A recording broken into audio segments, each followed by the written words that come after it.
Hi, my name's Spencer Hinkle. I teach building construction at Portland Community College in Portland, Oregon. Come on and take a walk with me through this Portland neighborhood. It's really nice. Beautiful homes, park across the street for kids to play, schools within walking distance. Well, imagine for just one moment that in the course of a day, this neighborhood was turned into something like this.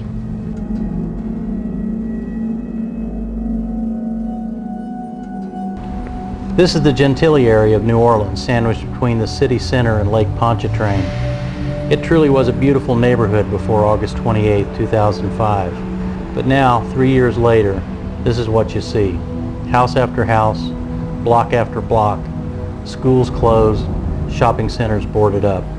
There are approximately 120,000 abandoned homes in greater New Orleans.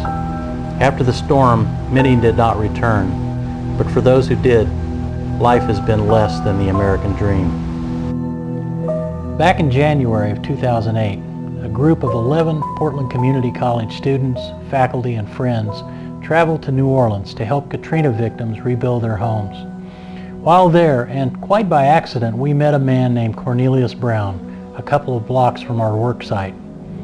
We learned that Cornelius was 62 years old. He was retired from the Merchant Marines and before Katrina was working as a security guard. We also learned that he had 3 children and one of his daughters, Rondira, and 4 of her 5 children lived with him. When we met them in January, all 6 were still living in a tiny FEMA trailer parked in the front yard. The trailer sat directly in front of their home, destroyed by 8 feet of standing water. Even more disturbing, Cornelius's wife of 32 years was forced to live with a daughter miles away because living in a tiny trailer was impossible with her disability. We sat down and talked to Cornelius about his experience after Katrina.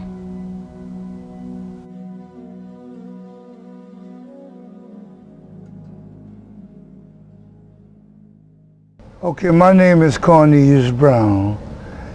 I live 5007 Cartier Avenue. I've been living here all my life. This is my father's house.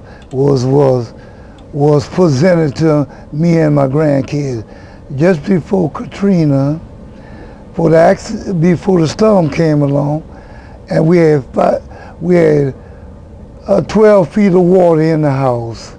So the only thing I want to say, this was a tragic storm that we lost. The Brown family lost everything that we had.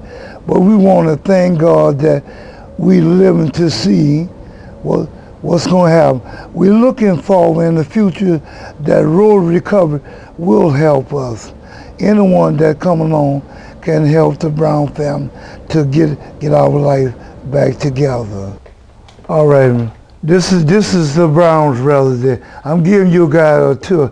This used to be our front room space. I had removed all the debris and everything was in here. And bring your camera over here where you can get a good shot. What? I stepped on the nail there. Why be careful? We're moving on from the living room to the kitchen. The kitchen was a little bit better than this here. And this is the Brown kitchen. Look at our living condition here.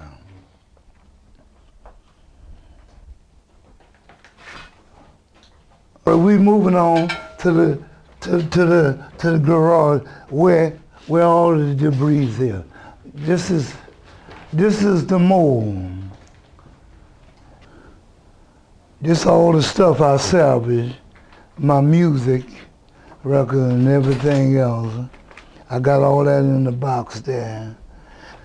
This is the main bathroom. This is really not livable.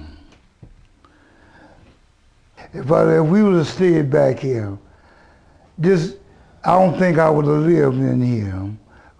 If they come back, they would have found me dead and everything else.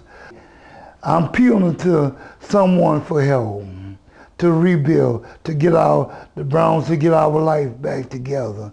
We ain't asking for much in America. It shouldn't be like this in the state of Louisiana. We have all the money in the world. We have the greatest country in the world. Why should we live like this? Come back to Him. Now I thank God for the couple of the people that come by, couple of gentlemen that's here to give me a helping hand. I've been praying, asking God to help me out. It's just me and my daughter and my 5 grandkids living the trail. Every day they ask me, Papa, when our house gonna be built? I don't know what to say. I don't know what to tell them.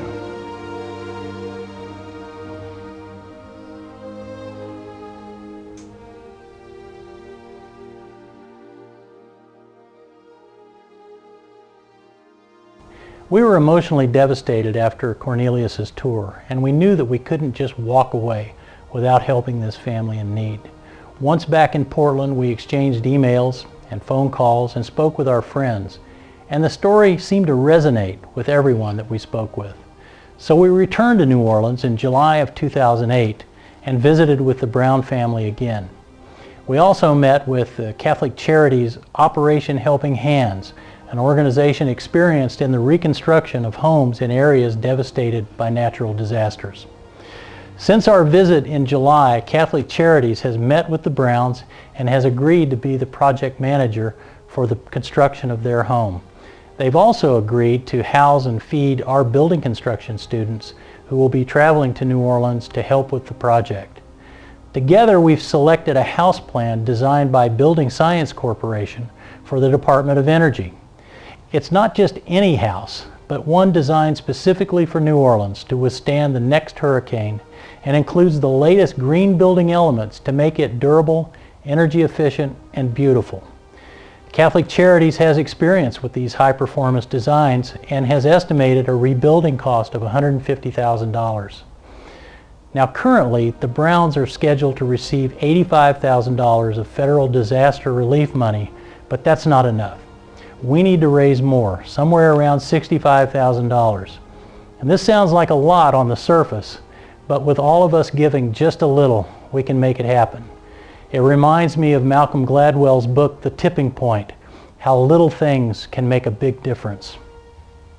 What was so striking to us about this family's situation was their isolation from help. When right there in the same neighborhood, a 4,000 square foot home was being built across the street, and the New Orleans Saints quarterback lives in an estate just 5 blocks away. How can it be that after 2.5 years, nothing happened for this family? Did no one stop by and ask if they needed help? Cornelius said it best. We ain't asking for much in America. It shouldn't be like this in the state of Louisiana. We have all the money in the world. We have the greatest country in the world. Why should we live like this? We hope that, like us, you will give just a little and share this video with your friends and families and encourage them to give. We know times are tough for everyone, but imagine losing everything you own. This is an American family living in an American city who desperately needs our help. Thank you.